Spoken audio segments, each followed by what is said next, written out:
Guy de Maupassant, l'aveu. Le soleil de midi tombe en large pluie sur les champs. Ils s'étendent, onduleux, entre les bouquets d'arbres des fermes et les récoltes diverses. Les seigles mûrs et les blés jaunissants, les avoines d'un vert clair, les trèfles d'un vert sombre, étalent un grand manteau rayé, remuant et doux sur le ventre nu de la terre. Là-bas, au sommet d'une ondulation, en rangée comme des soldats, une interminable ligne de vaches, les unes couchées, les autres debout, clignant leurs gros yeux sous l'ardente lumière, ruminent et pâturent un trèfle aussi vaste qu'un lac. Et deux femmes, la mère et la fille, vont d'une allure balancée l'une devant l'autre par un étroit sentier creusé dans les récoltes vers ce régiment de bêtes. Elles portent chacune 2 seaux de zinc, maintenus loin du corps par un cerceau de barrique, et le métal, à chaque pas qu'elles font, jette une flamme éblouissante et blanche sous le soleil qui le frappe. Elles ne parlent point. Elles vont traire les vaches. Elles arrivent, posent à terre un seau et s'approchent des 2 premières bêtes, qu'elles font lever d'un coup de sabot dans les côtes. L'animal se dresse lentement, d'abord sur ses jambes de devant, puis soulève avec plus de peine sa large croupe, qui semble alourdie par l'énorme mamelle de chair blonde et pendante. Et les 2 malivoires, mère et fille, à genoux sous le ventre de la vache, tirent par un vif mouvement, des mains sur le pis gonflé, qui jette, à chaque pression, un mince fil de lait dans le seau. La mousse, un peu jaune, monte au bord, et les femmes vont de bête en bête, jusqu'au bout de la longue file. Dès qu'elles ont fini d'en traire une, elles la déplacent, lui donnant à pâturer un bout de verdure intacte. Puis elles repartent, plus lentement, alourdies par la charge du lait, la mère devant, la fille derrière. Mais celle-ci brusquement s'arrête, pose son fardeau, s'assied et se met à pleurer. La mère malivoire, n'entendant plus marcher, se retourne et demeure stupéfaite. « Qu'est que t'as » dit-elle. Et la fille, Céleste, une grande rousse aux cheveux brûlés, aux joues brûlées, tachée de son, comme si des gouttes de feu lui étaient tombées sur le visage, un jour qu'elle peinait au soleil, murmura en geignant doucement comme font les enfants battus. « Je ne peux plus porter mon lait. » La mère la regarda d'un air soupçonneux.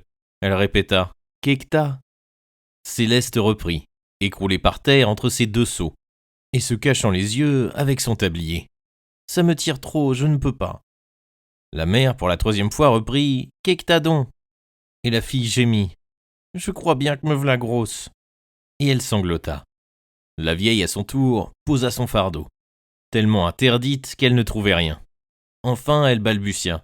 « Te v'là grosse, manante, c'est-il ben possible ?» C'étaient de riches fermiers, les malivoires, des gens cossus, posés, respectés, malins et puissants. Céleste bégaya. « J'crais bien que oui, tout de même. » La mère, effarée, regardait sa fille abattue devant elle et larmoyant. Au bout de quelques secondes, elle cria « Te v'là grosse, où que t'as attrapé ça, roulure ?» Et Céleste, toute secouée par l'émotion, murmura « J'crais ben que c'est dans la voiture à Polyte. » La vieille cherchait à comprendre, cherchait à deviner, cherchait à savoir qui avait pu faire ce malheur à sa fille. Si c'était un gars bien riche et bien vu, on verrait à s'arranger. Il n'y aurait encore que demi-mal. Céleste n'était pas la première à qui pareille chose arrivait, mais ça la contrariait tout de même, vu les propos et leur position. Elle reprit. « Et qu'est-ce que c'est qui t'a fait ça, salope ?» Et Céleste, résolue à tout dire, balbutia. « J'crais ben que c'est Polyte. » Alors la mère malivoire, affolée de colère, se rua sur sa fille, et se mit à la battre avec une telle frénésie qu'elle en perdit son bonnet. Elle tapait à grands coups de poing sur la tête, sur le dos, partout, et Céleste, tout à fait allongée entre les 2 seaux, qui la protégeaient un peu, cachait seulement sa figure entre ses mains. Toutes les vaches, surprises, avaient cessé de pâturer, et, s'étant retournées, regardaient de leurs gros yeux. La dernière meugla, le mufle tendu vers les femmes. Après avoir tapé jusqu'à perdre haleine, la mère malivoire, essoufflée, s'arrêta, et reprenant un peu ses esprits, elle voulut se rendre tout à fait compte de la situation. « Polyte, si c'est Dieu possible, comment que t'as pu, avec un cocher de diligence, t'avais-tu perdu les sens ? Faut qu'il t'ait jeté un sort pour sûr, impropre à rien. » Et Céleste, toujours allongée, murmura dans la poussière. « J'y payais point la voiture. » Et la vieille Normande comprit. Toutes les semaines, le mercredi et le samedi, Céleste allait porter au bourg les produits de la ferme, la volaille, la crème et les œufs. Elle partait dès 7 heures, avec ses 2 vastes paniers au bras, le laitage dans l'un, les poulets dans l'autre, et elle allait attendre sur la grande route la voiture de poste d'Yvetot. Elle posait à terre ses marchandises et s'asseyait dans le fossé, tandis que les poules au bec court et pointu, et les canards au bec large et plat, passant la tête à travers les barreaux d'osier, regardaient de leur œil rond, stupide et surpris. Bientôt la guimbarde, sorte de coffre jaune coiffé d'une casquette de cuir noir, arrivait, secouant son cul au trot saccadé d'une rosse blanche.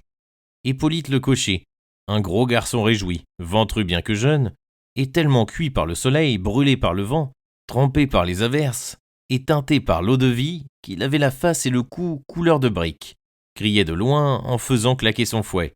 « Bonjour, Mamselle Céleste, la santé, ça va-t-il » Elle lui tendait, l'un après l'autre, ses paniers qu'il casait sur l'impériale, puis elle montait en levant haut la jambe pour atteindre le marchepied, en montrant un fort mollet vêtu d'un bas bleu. Et chaque fois, Polyte répétait la même plaisanterie. « Mazette, il n'a pas maigri. » Et elle riait, trouvant ça drôle. Puis il lançait un « Hue, cocotte !» qui remettait en route son maigre cheval. Alors Céleste, atteignant son porte-monnaie dans le fond de sa poche, en tirait lentement 10 sous. 6 sous pour elle et 4 pour les paniers, et les passait à Polyte par-dessus l'épaule. Il les prenait en disant « C'est pas encore pour aujourd'hui, la rigolade ?» Et il riait de tout son cœur en se retournant vers elle pour la regarder à son aise. Il lui en coûtait beaucoup, à elle, de donner chaque fois ce demi-franc pour 3 kilomètres de route. Et quand elle n'avait pas de sous, elle en souffrait davantage encore, ne pouvant se décider à allonger une pièce d'argent. Et un jour, au moment de payer, elle demanda « Pour une bonne pratique comme mes, vous devriez bien ne prendre que 6 sous. » Il se mit à rire. « 6 sous, ma belle, vous valez mieux que ça, pour sûr. » Elle insistait. « Ça vous fait pas moins 2 francs par mois ?» Il cria en tapant sur sa rosse. « Tenez, je suis coulant, je vous passerai ça pour une rigolade. » Elle demanda d'un air niais. « Qu'est-ce que c'est que vous dites ?» Il s'amusait tellement qu'il toussait à force de rire. « Une rigolade, c'est une rigolade, pardi, une rigolade fille et garçon, en avant d'eux sans musique. » Elle comprit, rougit et déclara « Je ne suis pas de ce jeu-là, monsieur Polyte. » Mais il ne s'intimida pas, et il répétait, s'amusant de plus en plus. « Vous y viendrez, la belle, une rigolade fille et garçon. » Et depuis lors, chaque fois qu'elle le payait, il avait pris l'usage de demander « C'est pas encore pour aujourd'hui, la rigolade ?»